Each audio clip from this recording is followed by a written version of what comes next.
আসসালামু আলাইকুম। আজকে 15 সদস্যের বাংলাদেশ দল ঘোষণা করা হয়েছে। সরকার পরিবর্তন হয়ে গেছে, বিসিবি সভাপতি পরিবর্তন হয়ে গেছে, পুরা রাষ্ট্রটা পরিবর্তন হয়ে গেছে। শুধু একজন মানুষ পরিবর্তন হয় নাই, হাতুরু চাচা। উনি ওনার জায়গায় এখনো স্টিল ওইভাবেই আছে, তার কোনো পরিবর্তন নাই, তার জায়গায় আসার মতো কেউ নাই। যদিও আমাদের দেশে লোকাল কোচেসরা আছে, তার চাইতে ভালো কাজ করবে আমি আশা করি। তো এখনো পর্যন্ত, এখনো অবধি আমি যখন কথা বলতেছি এখনো পর্যন্ত হাতুড়ো হাতুড়ো জায়গায় স্টিল ওইভাবেই আছে, তাকে এখনো আমরা দেখিনি পদত্যাগ করতে, অথবা তিনি পদত্যাগ করবেনও না। তার পদত্যাগ করার কোনো কারণও নেই। বাংলাদেশ গোল্লায় গেলেও তার আসলে কিছু যায় আসে না। তিনি তার জায়গায় স্টিল থাকবে, স্টিল যেভাবে আছে এখন তিনি তার জায়গায় ওইভাবেই থাকবে। তাকে আসলে নড়ানোর মতো মানুষ নেই। সো এখানটায় একটা পরিবর্তন খুবই জরুরি, যেহেতু বাংলাদেশ ক্রিকেট বোর্ড এবং ফুটবল ফেডারেশন এবং সমস্ত ক্রীড়া মন্ত্রণালয়ের দায়িত্ব আসিফ মাহমুদের কাঁধে।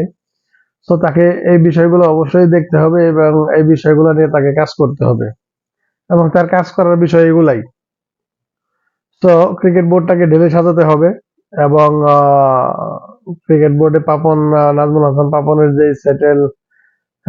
তার যে সেট আপটা ছিল, সো সেই সেট আপের মধ্যে এখন অনেকে নেই। সো এখানটা একটা পরিবর্তন অবধারিত ভাবেই হবে আশা করতেছি। আর এখন বিদায় হওয়ার সময় হয়ে গেছে হাতুড়ু সিংহের। তাকে সরিয়ে এখনই উচিত আসলে দেশীয় কোচেসদের দায়িত্ব দিতে। সো এখানটা যদি একটা পরিবর্তন হয়, দেশীয় যারা আছে সালাউদ্দিন স্যার এবং নাজমুল ফাহিম এবং সোহেল আহমেদ এবং আরো অনেকে আছে দেশি কোচেস। সো আমরা জানি লাস্ট তুষার ইমরানও একটা অ্যাপ্লিকেশন করেছিল, বা অ্যাপ্লিকেশন করার মতো একটা অবস্থায় ছিল।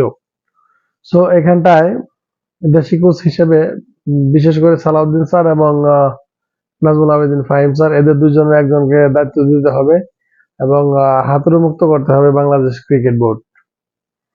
এবং এখানটায় পিস কিউরেটর হিসেবে গামিনী ডিসিলভাকে সরিয়ে আমাদের সিলেটের যে পিস কিউরেটর আছে তাকে দায়িত্ব দেওয়া যেতে পারে। সো আমরা ইতিমধ্যে জানি অস্ট্রেলিয়ার টনি হামিং, তিনি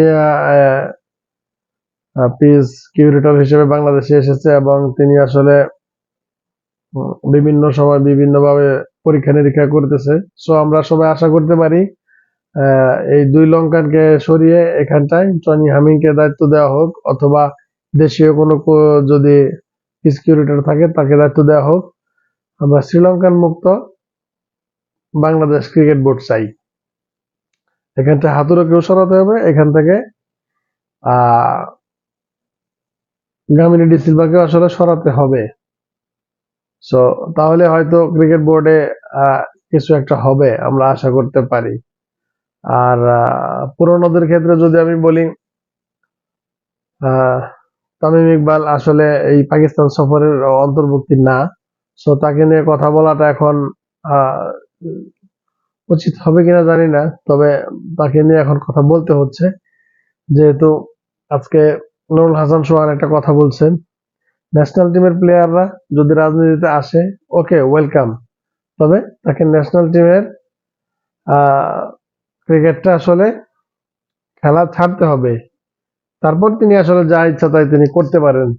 তিনি রাজনীতি করবেন না তিনি কি করবেন সেটা তার পার্সোনাল ইস্যু। তবে ন্যাশনাল টিমে থাকাকালীন কোনো প্লেয়ারকে রাজনীতিতে আসাটা আসলে উচিত না, এবং আসার সিস্টেমটাও আসলে ঠিক না, সেটাই নুরুল হাসান সোহান বোঝাতে চেয়েছেন।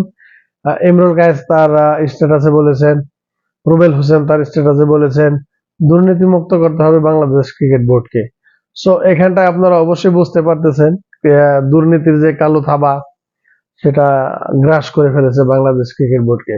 সো সেখান থেকে আমাদের একটা উত্তরণ অবশ্যই দরকার, এবং সেজন্য কিছু কিছু জায়গায় পরিবর্তন আমাদের খুবই প্রয়োজন। সো আশা করছি আসিফ মাহমুদের হাত ধরে সেই পরিবর্তনটা আসবে, এবং আসিফ মাহমুদের হাত ধরে আসলে বাংলাদেশ ক্রিকেটের শুভ সূচনাটা হবে। সো তাকে অভিনন্দন, তাকে কংগ্রেচুলেট করতেছি। সো তাকে বাংলাদেশ ক্রিকেটের পক্ষ থেকে অভিনন্দন, এবং বাংলাদেশের যেই আমরা যারা আছি সাপোর্টার্স অ্যাসোসিয়েশন, আমরা যারা ক্রিকেটটাকে সাপোর্ট করি, সবসময় আমরা যারা ক্রিকেটটা ফলো করি, তাদের পক্ষ থেকে আসিফ মাহমুদকে অভিনন্দন এবং শুভেচ্ছা জানাচ্ছি। তো তিনি দায়িত্ব নিলেন মাত্র একদিন হয়েছে। এই একদিনের মধ্যে তিনি কিছু কিছু কথা বলেছেন, সেই কথাগুলা খুবই আসলে যুক্তি আছে সেই কথার, এবং সব প্রত্যেকটা কাজের ক্ষেত্রে আসলে অভিজ্ঞতা একটা ব্যাপার, সেই এক্সপিরিয়েন্সের একটা ব্যাপার স্যাপার থাকে। সো তিনি খুব বেশি কথা বলেননি, একটা দুটা পয়েন্ট নিয়ে তিনি কথা বলেছেন। আমার জানা মতে আজকে 3টা পয়েন্ট নিয়ে তিনি কথা বলেছেন। সো ভালো, তার শুরুটা এভাবে হয়তো হওয়ার দরকার ছিল। সো আস্তে আস্তে যত ক্রিকেট বোর্ডের সাথে তার সম্পর্কটা দৃঢ় হবে, তত হয়তো তিনি আসলে সবকিছু বুঝতে পারবেন, এবং তিনি আসলে তার মতো করে আসলে সব সিদ্ধান্ত নিতে পারবেন।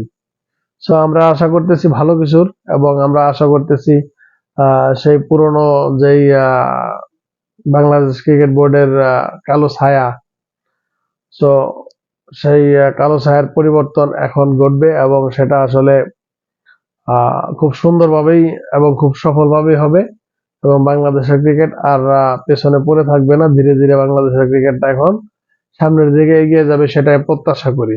সো সবাই ভালো থাকবেন, সুস্থ থাকবেন। আল্লাহ হাফেজ।